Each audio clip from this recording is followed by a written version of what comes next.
How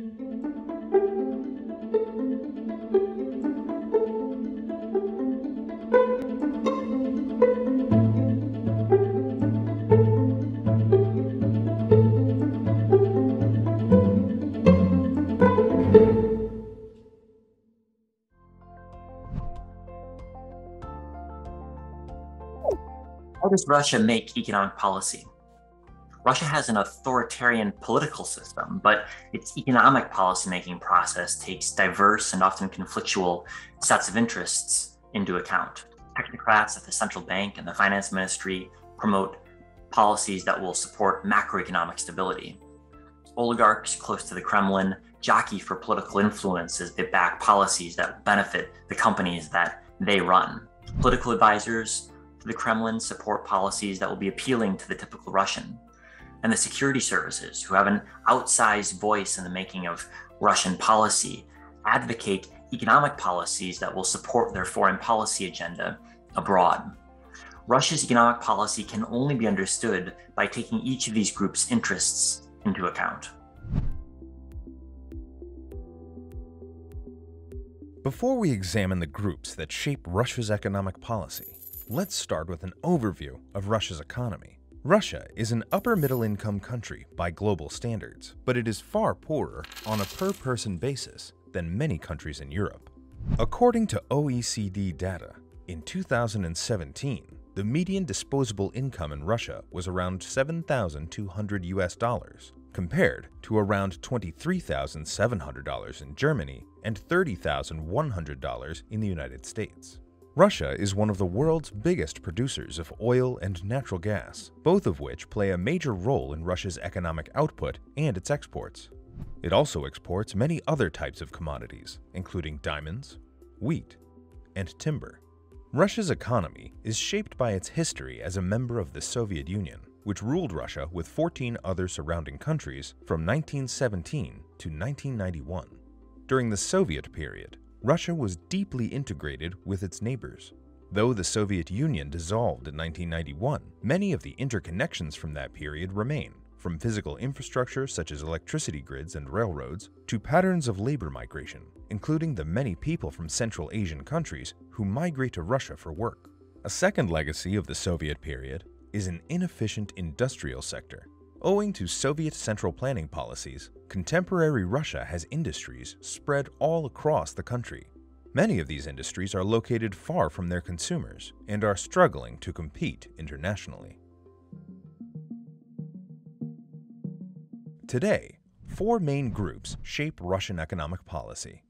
The first group consists of the individuals who are in charge of policy. These include technocrats at institutions such as the Finance Ministry and the Central Bank.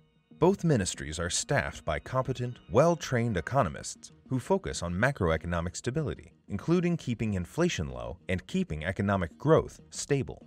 They tend to recommend policies similar to those you'd find recommended in an economics textbook, and the Kremlin listens to them because they've done a good job guaranteeing macroeconomic stability over the last 2 decades. Oligarchs, owners and operators of Russia's biggest businesses, make up the second group that influences economic policy in Russia. Although the term oligarchy often implies that oligarchs themselves have independent political power, in Russia, most oligarchs recognize that they are subordinate to the Kremlin. They accept the political status quo, but maneuver to convince the government to change regulatory policy and tax rules in ways that will benefit their businesses. The third group that influences Russian economic policy includes the Kremlin's political advisors, people who help the Kremlin to maintain domestic political support. The Kremlin understands that a stable economy and a satisfied population are important to maintaining power, and often provides specific industries, cities, or social groups with financial benefits in order to capture their political support. While the Kremlin doesn't appear to prioritize broad economic or income growth, Russian incomes have in fact stagnated over the past decade. It also doesn't want to deal with the fallout of a major economic crisis. The fourth group impacting economic policy includes Russia's security services and foreign policy apparatus. Compared to most other countries, Russia devotes a particularly large share of its resources to foreign policy, focusing around 3 to 4% of its economy on military spending. It also devotes significant resources to supporting its foreign allies and helps its companies, such as the nuclear power company Rosatom, to export their goods abroad. In some cases, Russian foreign policy has resulted in additional economic costs, causing rivals like Europe and the United States to respond with sanctions that hurt the Russian economy. Russia's security services support policies that help Russia bear these direct and indirect costs of foreign policy decisions. The interaction of these four groups, technocrats, oligarchs, political advisors, and security services, is often visible in public debate, but sometimes occurs behind closed doors. Unlike many other facets of Russian politics, debate on economic policy questions remains vigorous and open, and these questions are discussed with relative freedom in the media. As a result, we know much more about Russia's economic decision-making than we do about how Russia makes decisions on foreign policy. What has this economic policy-making process produced in recent years? Russia has developed a political consensus focused on economic stability above all else. Key priorities include keeping government debt and deficits low and limiting the risk of inflation. These policies are supported by economic technocrats because they promote macroeconomic stability, and by the security services because they prepare Russia economically for its ongoing foreign policy confrontation with the West.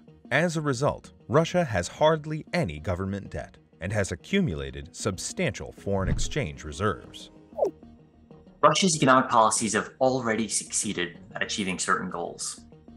The Kremlin has survived a series of tough Western sanctions that were imposed beginning in 2014. As the war in Ukraine began, the United States, the European Union, and their allies imposed a series of sanctions that made it difficult for Russian companies to raise money abroad and reduce the inflow of investment into Russia from other countries.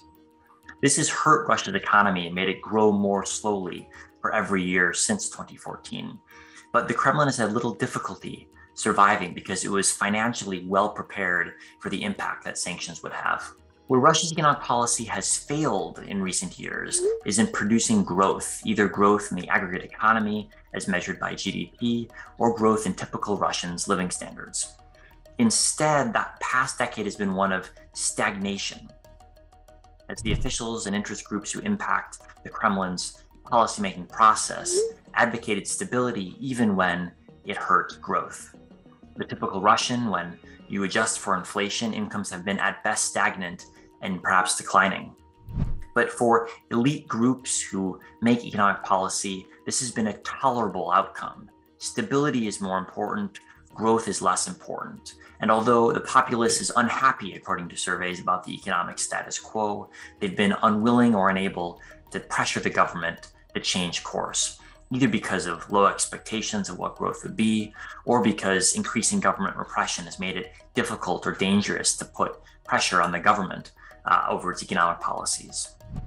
As a result, the voices that have political power in Moscow have solidified a status quo that is not going to produce rapid growth and instead will guarantee a decade of economic stagnation.